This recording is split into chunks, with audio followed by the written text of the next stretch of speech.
we know you started training in Okinawa. You came to the States.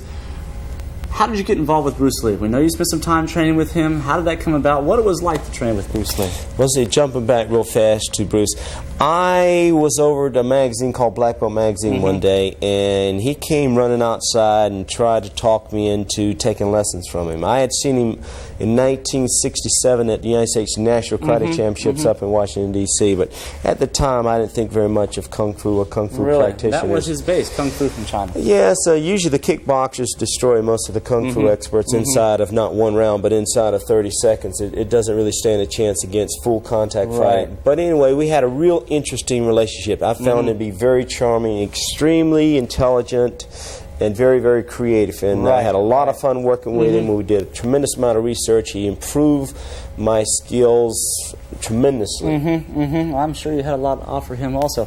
I know he's a lot smaller than you. That was my next question. You said before you were big, you were stronger, you were fast already, you had some inherent qualities. Then why karate? I mean, you didn't need karate to defend yourself. What appealed to you about karate? Well, let's see. That's a hard one to answer.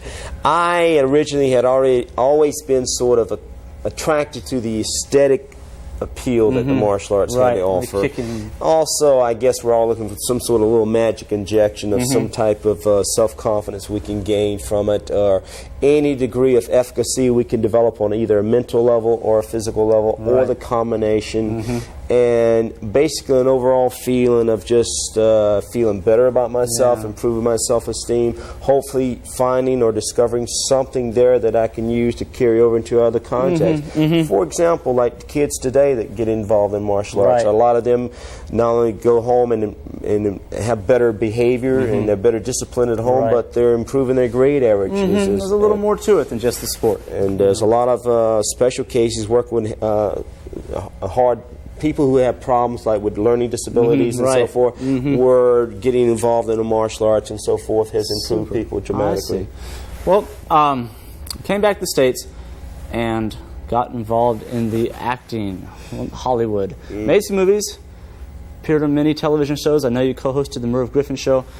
Did you use martial arts in your karate training and your reputation as a martial artist as a stepping stone into Hollywood, or was it something that you've always wanted to do? Well, it's something I'd always wanted to do. I was taking acting lessons when I first came back from Okinawa in 1965. That's a long time ago. It's something I always wanted to do. I was always very interested in it. And what had happened was, back there around 1971, 72, 73, there became a big upsurge in the interest factor in martial arts. And since I was a world karate champion and some of the producers liked my looks, they said, hey, let's take that boy and put him on some TV shows, or let's take him and put him in some martial art films. I did not, at that time, want to do martial art films because they had a bad reputation. Right, well, in those days, sure. Okay, well, we're going to take a look at a clip from one of your films now. America Cinema's Force 5. Why don't you set this up for us? Okay, I don't know exactly what's this particular clip, but basically the movie was about a group of hand-picked specialty experts who were sent into this religious commune to capture or to bring back some of the people who were being held against their will.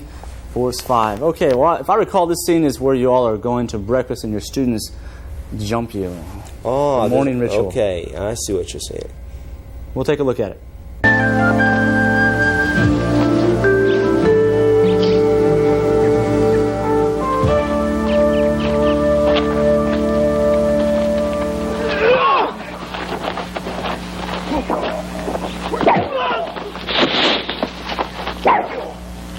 Fine, Michael.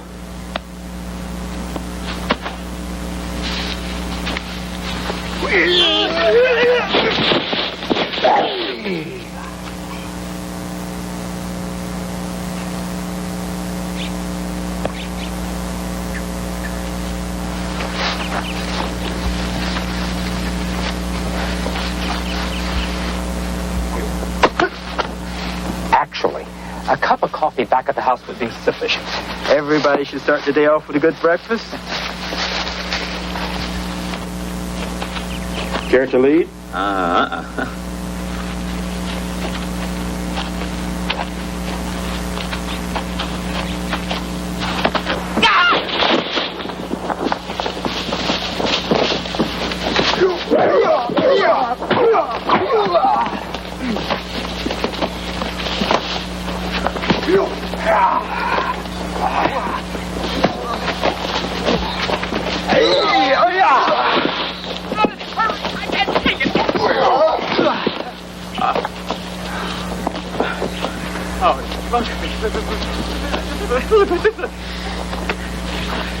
Bill's the appetite, Becker.